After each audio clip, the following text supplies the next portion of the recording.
Good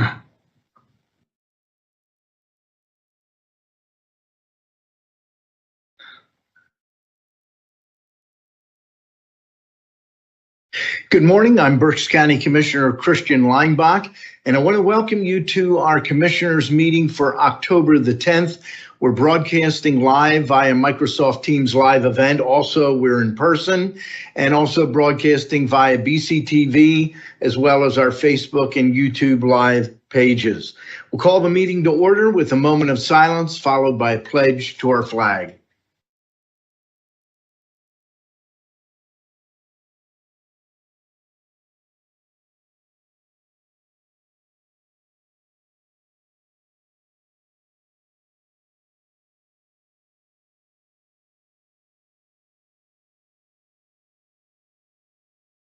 I pledge allegiance to the flag of the United States of America and to the republic for which it stands, one nation, under God, indivisible, with liberty and justice for all.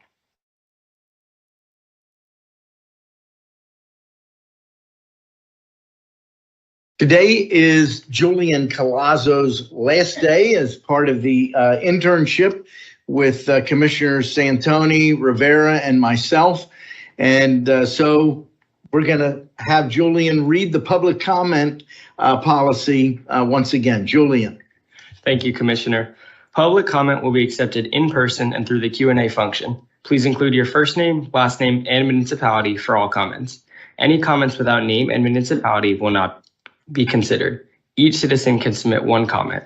Comment length is dictated by limitations of the platform being used. In-person comments will be accepted first, followed by comments submitted virtually. The meeting comment period is limited to a total of 30 minutes, including both in-person and virtual comments. This time period may be extended at the discretion of the board. Please be concise. Comments that are germane to county business will be read during the meeting and should not be considered to be interactive dialogue with the commissioners. The county solicitor shall be the final arbiter of whether a comment is germane and should be read. Any commissioner response to public comment will be done at the discretion of the commissioners. Thank you very much. At the end, after my comments, we're going to give you an opportunity to make a few comments.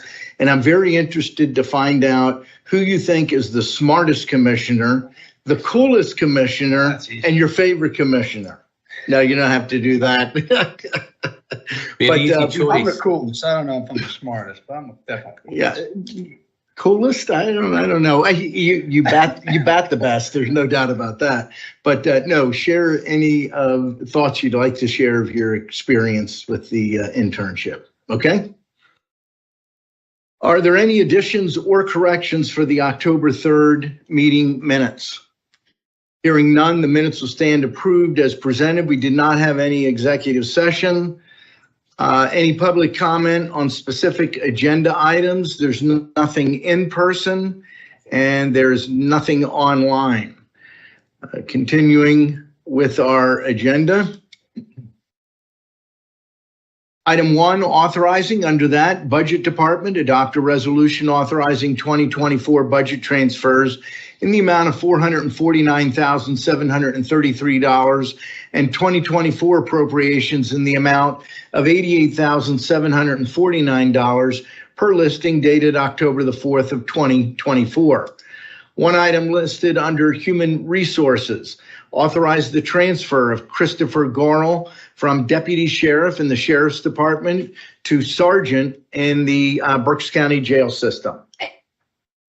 There's several items listed under the Commissioners. Item A, adopt a resolution authorizing the chair to execute the Pennsylvania Commission on Crime and Delinquency e-grants electronic signature request form, granting authority to Kevin S. Barnhart, Chief Operations Officer, to electronically sign all PCCD grant contracts and any related documents requiring signature. Item B, adopt a resolution authorizing an amendment to a prior resolution to authorize the Chief Operations Officer, or in his absence, the Deputy Chief Operations Officer, to authorize payments, electronic transfers, employee payroll, disbursements, budget appropriations, and transfers for all weeks when a meeting of the Berks County Board of Commissioners is canceled for any reason, or when other urgent circumstances require prompt action prior to the next scheduled public meeting. The amendment is the addition of the Deputy Chief Operations Officer. Just so you know, when I first looked at it, I said, okay, we've approved this before, and appropriately, our chief clerk pointed out to me we had, but we only did it for the Chief Operations Officer, and when you were on vacation, our deputy was not able to take this action. So that's the amendment. Item C. Adopt a resolution authorizing the Board of Commissioners to execute the agreement between the County of Berks and the Berks County Industrial Development Authority to guarantee repayment to the Commonwealth of Pennsylvania Redevelopment Assistance Capital Program of any ineligible expenditures made by the Berks IDA by and/or the Olivets Boys and Girls Club of Reading, subgrantee, in connection with the RACP grant in the amount of $1 million awarded from the Commonwealth's RACP funds to the subgrantee to renovate buildings located at 25 Walnut Street, 677 Clinton Street, and 722 Mulberry Street.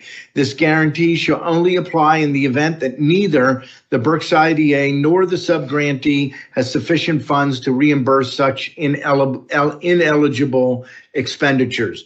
I note this every time because it happens only occasionally. We have never in the history of the county had to make good on these guarantees. And in large part, there's two reasons for it. One, there's a very strict process that the Commonwealth has that both the IDA, who manages the RACP, sometimes we have the Berks County Redevelopment Authority managing these. And then in this case, both the IDA and the RDA have internal, very strict processes. And so while this is required by the law, I just want to go on record that we have never had to make good on this guarantee. Item D, adopt a resolution approving the exoneration of 2011 through 2015 county property taxes for the amount of $10,026.45 for the property located at 301 Washington Street, Reading, PA, which is owned by the Redevelopment Authority of the City of Reading. This too is unusual.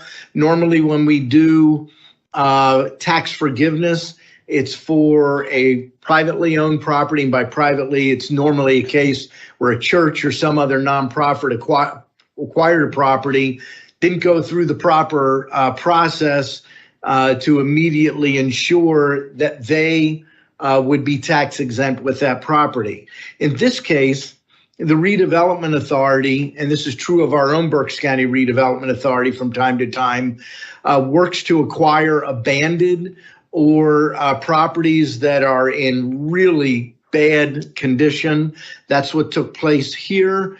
It took quite a bit of time to get to the end of that. Their plan is to get this eventually back onto the public rolls so that it's a tax-paying parcel, but there's no justification for us to charge taxes, in essence, to the city of Reading. So that's what this exoneration is.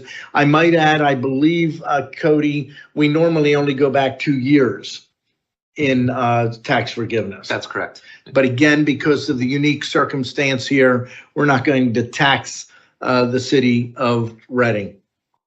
Item E, adopt a resolution authorizing the chair to execute the Council on Chemical Abuse 23-24 year-end fiscal report to be submitted to the Commonwealth of Pennsylvania Department of Drug and Alcohol Program.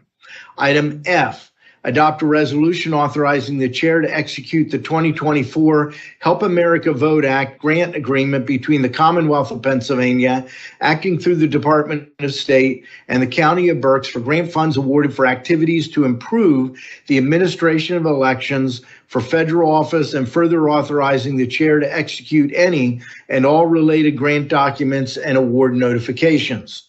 Item G, adopt a resolution authorizing Barbara Jakubik as co-acting administrator for Berks County Children and Youth Services to execute any and all approvals for certifications for subsidized adoptions and subsidized permanent legal custodianships beginning Friday, October the 11th, and until a new administrator of Berks County Children and Youth Services is hired. Item 2, A motion to authorize the execution of contract agreements, amendments as set forth on the contract agenda listing dated October the 7th of 2024. There are a total of 9 contracts. There's one with the Area Agency on Aging, 3 with CareerLink, 2 with Children and Youth Services, 1 with the Berks County Library System, 1 with Mental Health and Developmental Disabilities, and 1 with Parks and Rec.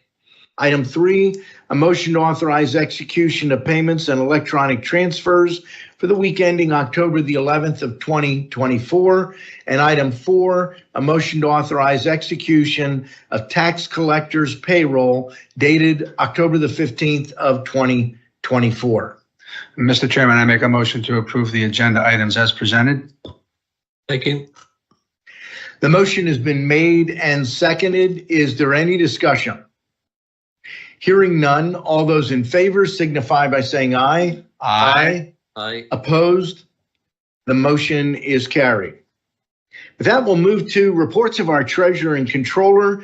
Our treasurer is not here today, but in his absence, we have his deputy, Linda Weaver, and Linda Weaver's online. Good morning. We have an opening balance of $250,011,979.46.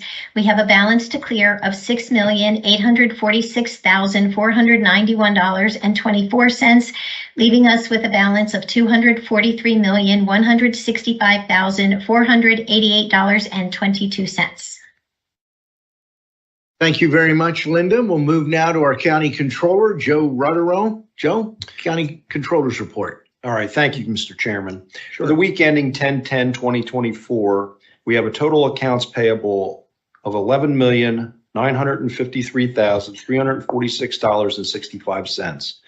We have an employee payroll of $5,166,196.69, and we have a tax collector payroll of $12,501.69 for a total payroll of $5,178,698.38, for a total cash disbursement of $17,132,045.03. Thank you. Thank you very much, Joe. We'll move now to our Chief Operations Officer, Kevin Barnhart. Thank you, Commissioner Weinbach. Our team has nothing to offer at the present time. Thank you. That quickly, we are to commissioners' reports, and we'll go online first for Commissioner Michael Rivera. Thank you, Commissioner Leinbach. Just one comment today. Just want to let everyone know there's no election board meeting today. That's all I have. Thank you. Thank you very much. And we're now to Commissioner Dante Santoni. Thank you, Mr. Chairman.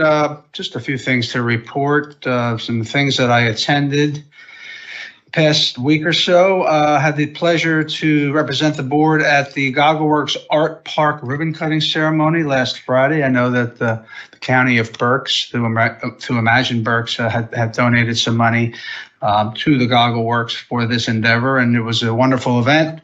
That was widely reported in the Reading Eagle and elsewhere.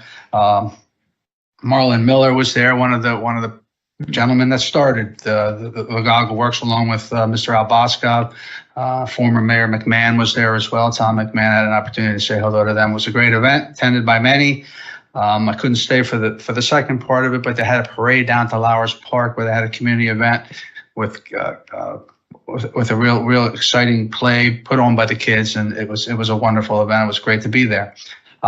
Also had the opportunity on Monday to attend an event, Trust in Our Elections, a community conversation. It was co-sponsored by a group called Keep Our Republic and the Berks County Bar Association. It was at Alvernia University. Panelists included former federal judge Tom Vanaski, policy director from the Department of State, Mike McDonald, and our very own Cody Kaufman, who I thought did a terrific job representing the county there. It was a great event where provided information as to what the county is doing to make sure that we have safe and fair elections and secure elections. It was good. It was attended by many students, bar association, attorneys, judges. I thought it went well, and Cody did a great job. So I want to give Cody a shout out for his participation there. That same evening, the Jewish Federation of Reading and Berks had a remembrance ceremony of the horrific attack on Israel and its impact on the global Jewish community. That was Monday, October the 7th, held at the Shabbat Lubavitch of Berks County up on Hampton Boulevard in Northeast Reading. One of the speakers was one of my former colleagues, Mark Gillen, who spent 3 weeks over in Israel volunteering and talked about what's going on over there, the challenges that they have. And I thought Mark did a terrific job. It was a very emotional and somber ceremony, but I thought it was great that we could remember that horrific day of 1 year ago. A couple things coming up. I'll be attending the Berks School Helping Harvest Fresh Food Bank event tonight at the Doubletree. Mr. Boskov, Jim Boskov, will be talking about the Helping Harvest Community Kitchen Project, and they'll be honoring some volunteers with regards to that organization. So I look forward to that. The Reading Film Fest starts this evening. It runs from October the 10th to October the 13th. A lot of events directly related to that. I recommend people go on their website, readingfilmfest.com. And as I said, lots of events throughout the county, a lot of good movies, documentaries, etc. So check that one out. The Pennsylvania Career Link has their job fair on Monday, October the 14th at the Doubletree from 1 to 5. Free workshops throughout the day. You can go on their website as well, Pennsylvania Career Link website, to find out more information about that. Last couple items I have. I'm probably going to be saying something that Commissioner Leinbach is going to talk about because he almost brought it up last week and let the cat out of the bag. But he and I attended. Crystal Seitz is retiring as the president of the Reading and Berks County, Pennsylvania Americana region. I'm recently appointed to that board, so I had the opportunity to wish Crystal a happy retirement. The retirement party was the night of the last meeting, and the wonderful chairman almost let the cat out of the bag. It was a surprise, but Crystal was not watching our show, unfortunately. Fortunately, I guess, but she wasn't watching our show, so she was surprised. So I want to wish Crystal a wonderful retirement. He's not here, but maybe Linda can pass my words along to him. I want to wish a belated happy birthday to our esteemed treasurer, Mitch Darcourt. He turned Medicare eligible last Friday, October the 4th. So happy birthday, Mitch. Next time I say, Is that a HIPAA violation? Did I just violate the law? I want to wish everybody a happy Columbus Day coming up on Monday, and also a happy Indigenous Peoples Day as well. That holiday is coming up on Monday, October the 14th. And my final comment is to wish our young intern, Julian Colazzo, welcome. I want to wish him success in whatever his future holds. I'm sure it'll be full of brightness and success. Did a great job. It was really a pleasure. It was a pleasure working with you. We wish you the very best. Don't be a stranger. And I am the coolest commissioner. Thank you, Mr. Chairman. That's all I got. He's also the most humble, too. I didn't say I was the smartest. Thank you very much, Commissioner Santoni. Several items I want to touch on. The issue of drop boxes, I want to touch on it from two standpoints. One, earlier this week, I was contacted by a gentleman that I know very well, and he asked, why aren't the drop boxes available now? And I went and looked at the date and directed him to the website, and I'll do that now. If you want to know the schedule for the drop boxes, you can go to berkspa.com, partway down, click on the icon for election services, and then partway down the election services page, there's a whole explanation. They don't start until 10/21. And I just want to throw out a consideration for the future. It might be worthwhile starting them a little bit sooner. Nationwide, you're finding grave concerns by counties relative to relying on the Postal Service to get things done in a timely fashion.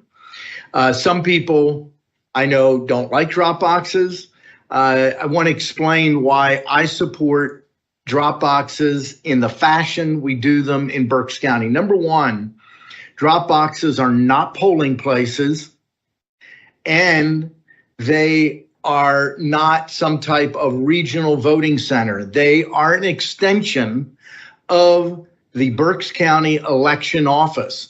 And some people, and we talked a couple weeks ago, the law doesn't say anything about drop boxes, but we do have the right to extend access to our election services.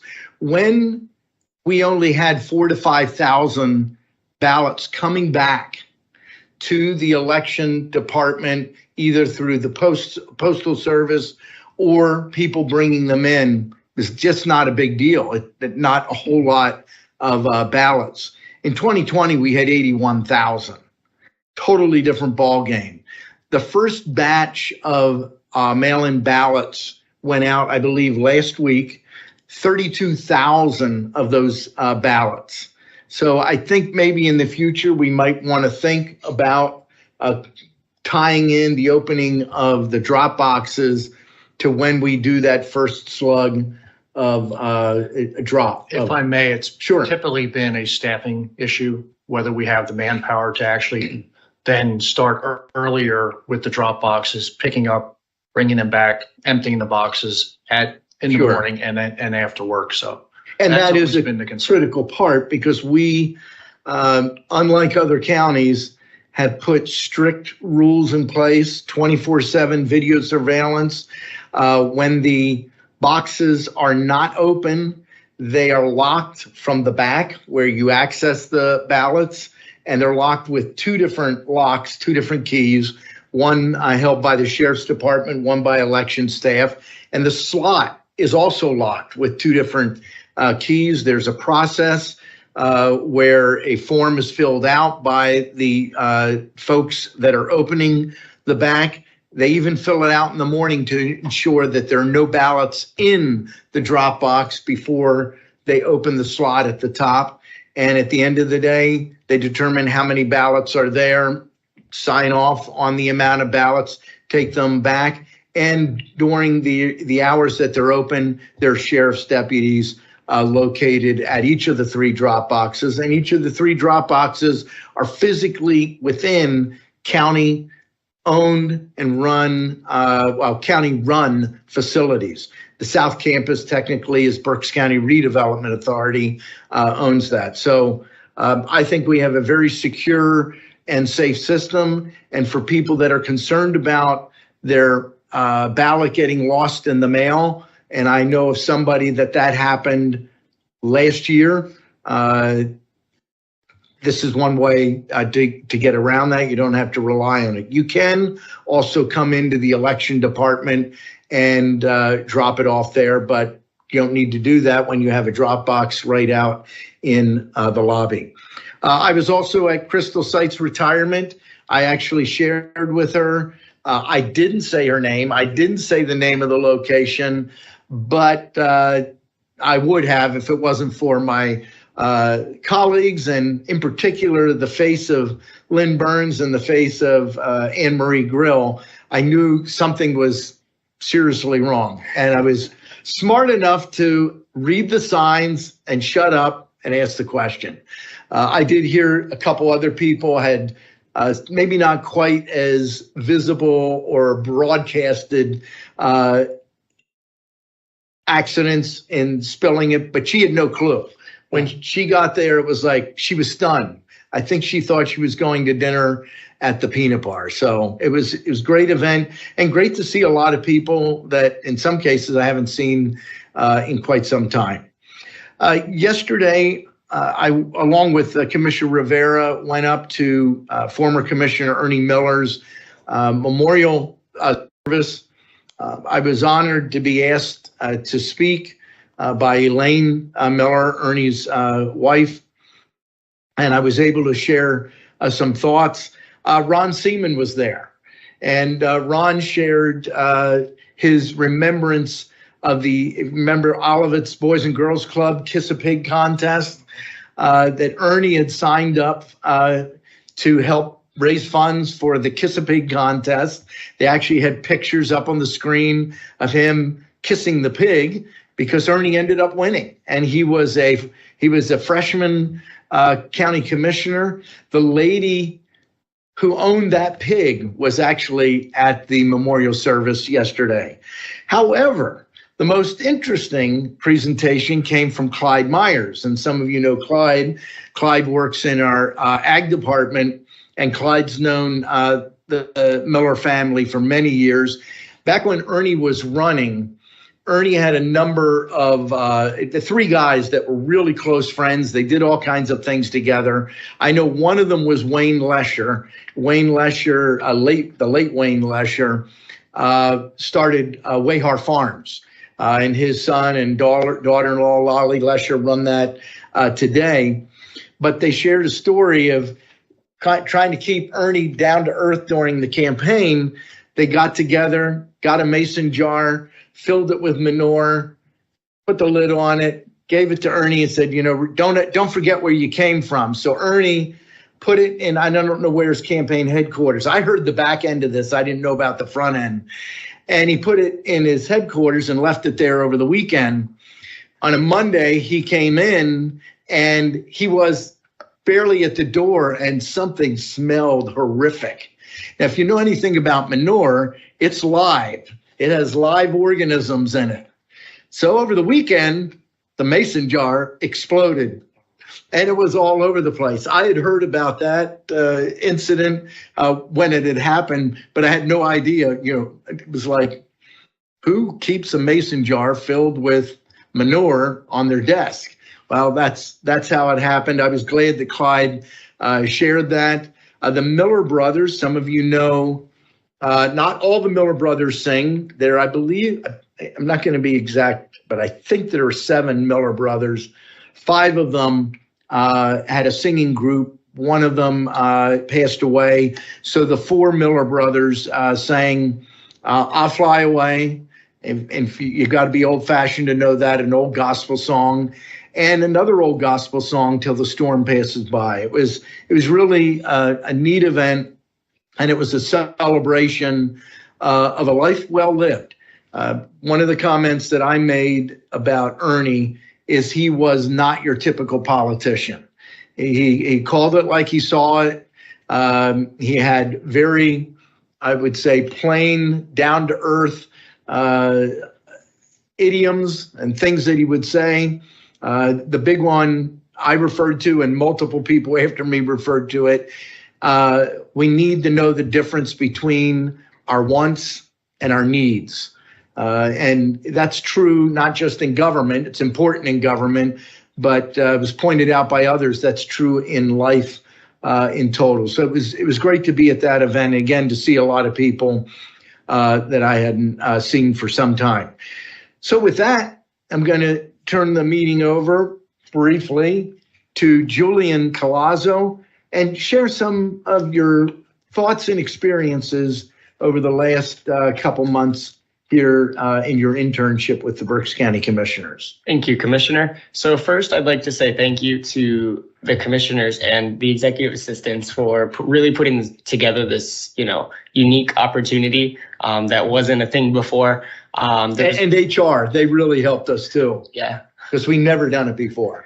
Yeah, it was I really appreciate all that effort that was put into putting that together. There was a lot of events that I was able to go to with all 3 commissioners being split between the 3. From our first week going to WEEU with Commissioner Leinbach to seeing the governor with Commissioner Santoni and Lynn. It was really great, insightful experiences, especially seeing how government and business play together, which is something I wanted to see. So that was nice seeing.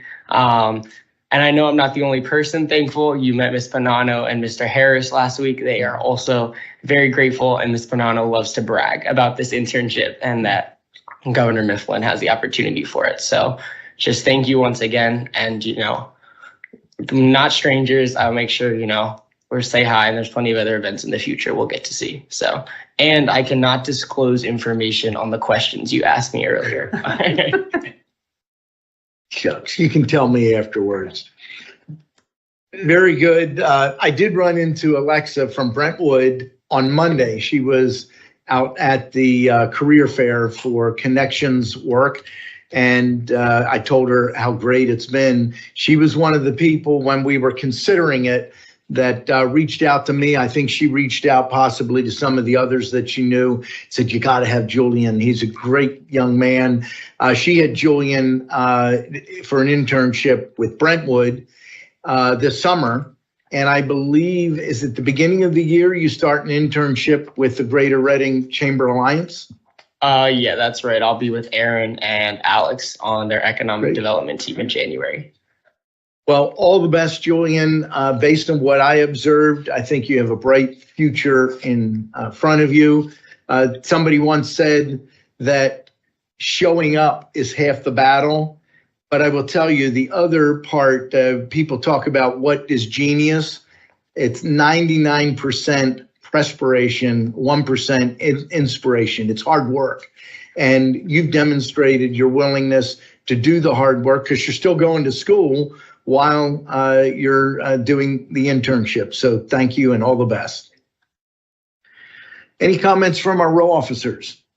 The only thing I would say, Mr. Chairman, is I did have the opportunity to sit down with Ann Norton on County Connections, and I thought that Ann provided some great information. So if anyone wants to check out that show, they can find it on BCTV. And I just spent a little bit of time, and I thought it'll be worth people checking it out if they have time. Thank you. Great.